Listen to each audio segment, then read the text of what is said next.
جیسے بڑی مشہور ہے دوسری حدیث ہے، جب حج کی فرضیت کی آیت اتری ہے اور حضور نے حج کے فرض ہونے کا اعلان کیا، اب ایک شخص کھڑا ہو گیا، حضور کیا ہر سال فرض ہے؟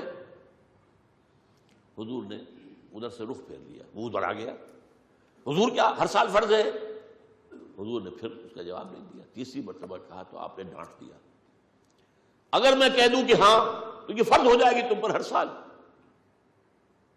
کیوں سوال کرتے؟ کسی کے لیے ہر سال کرنا ممکن ہو کرے، لیکن یہ کہ حج فرض ہے ایک ہی مرتبہ پوری زندگی۔ اب اس کو اوپر جو ہے اس طرح کے سوالات کر کے وہ دائرہ جو ہے شریعت کا وہ تنگ سے تنگ تر کرا دینا، یہ کچھ لوگوں کا ایک ذوق ہوتا ہے، ایک ان کا مزاج ہوتا ہے، جس کے لیے وہ تکلف کرتے ہیں اور تقشف۔ تقویٰ کا ایک صاحب نے اس کے لیے اصطلاح استعمال کی ہے، تقویٰ کا ہیضہ۔